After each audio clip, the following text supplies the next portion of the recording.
In 1966, a humble farming family in Anhui Province, China, welcomed their seventh child, Wang Chuanfu. Wang's father was an excellent carpenter who supported a family of 10 with his traditional woodworking skills. Life was hard. When Wang was 13, his father tragically died of liver cancer, leaving behind nothing but 3 dilapidated, bare brick houses. With the family's pillar gone, his mother struggled to raise the children on her own. As their situation worsened, Wang's 5 older sisters were married off early, and his younger sister was even abandoned.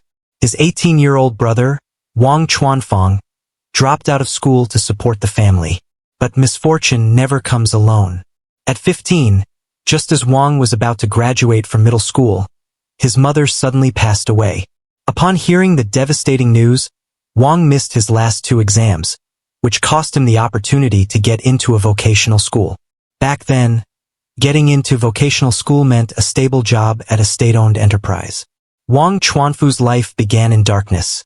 He was dealt a terrible hand, but he played it with all he had. After their mother's death, Wang's older brother stepped up and started a family. Not wanting to be a burden, Wang wanted to drop out of school and find work.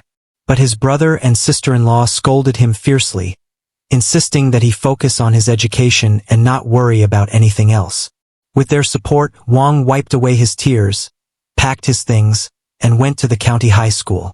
It seemed like all his misfortunes were part of a greater plan. Wang Chuanfu didn't let anyone down. He scored high on the college entrance exam and was accepted into a top university.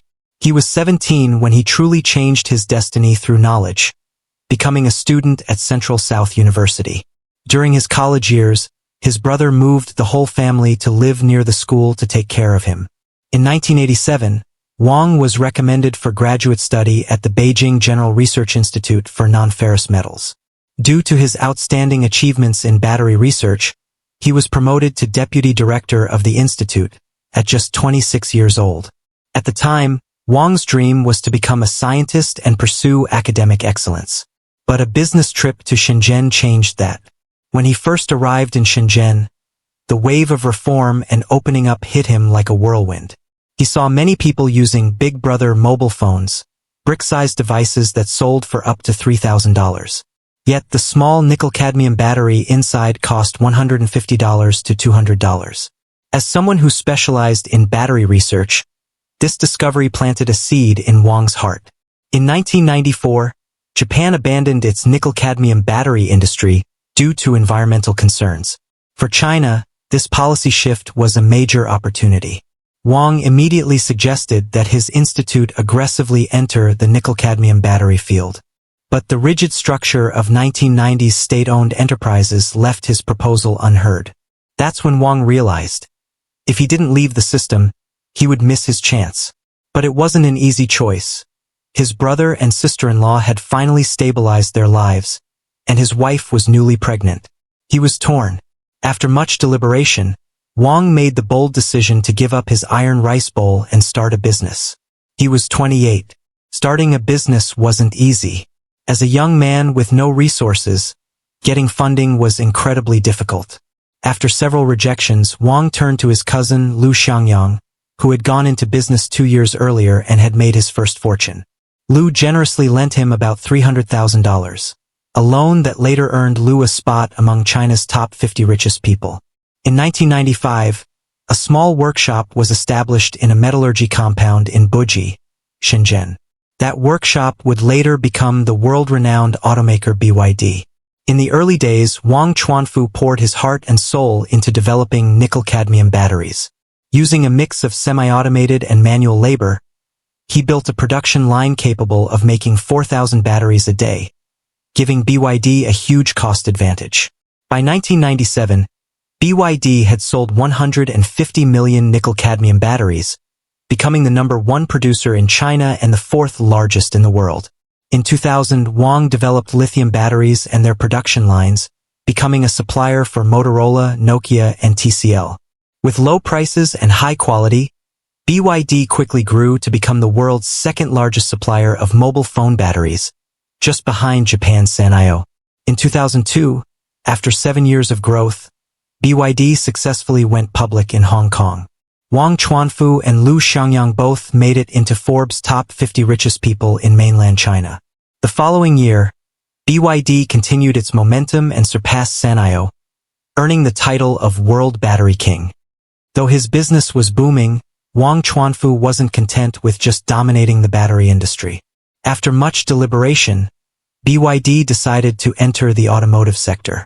At the time, most of the company's executives were skeptical, but in 2003, Wang boldly pushed forward, spending around $3.2 million to acquire a 77% stake in Shaanxi Qinchuan Automobile. Today, BYD is viewed as a high-end, cutting-edge brand, but there was a time when even Elon Musk mocked BYD's products. It wasn't because BYD lacked the will to invest in R&D. On the contrary, it was market demand that shaped the company's early products. In the early stages of its car-making venture, Wang poured heavy resources into research and development, launching a prototype known as Model 316, only to be met with failure. That experience taught him a valuable lesson. Car manufacturing needed a strong benchmark. Eventually, by using Toyota vehicles as a reference, BYD developed a new model called the F3, which launched in 2005. Targeted at the mid to low-end market, the F3 became a massive success. Encouraged by this win, BYD followed up with more models. The F32, inspired by the GM Buick Excel, and the F6, modeled after the Honda Accord and Toyota Camry. These models also sold well by meeting the needs of cost-conscious consumers. But Wang Chuanfu never forgot his true mission: to build electric vehicles powered by his own batteries. As early as 2003, he declared his ambition to make BYD the biggest electric vehicle company in China. Back then, the public had little interest in EVs, yet BYD had already unveiled all-electric taxis like the EF3 and concept vehicles like the ET at the Guangzhou Auto Show, at a time when Elon Musk had only just taken over Tesla. In 2005, BYD developed its first lithium iron phosphate, LFP, power battery. A year later, it introduced its first all-electric sedan, the F3e, which was equipped with the world's first independently developed iron-based battery, named ET Power. By 2008, Wang Chuanfu's reputation had reached overseas. David Sokol, a close associate of Warren Buffett, visited BYD's factory in Shenzhen and was stunned by its scale: 100,000 employees under one roof. To demonstrate how eco-friendly his batteries were, Wang even drank a cup of electrolyte solution in front of Sokol. Impressed, Sokol urged Buffett to meet him. Soon after, Buffett made a $230 million investment in BYD, his largest in China outside of PetroChina. After 2010, BYD began its full-scale transformation, building out an entire industrial chain for car manufacturing.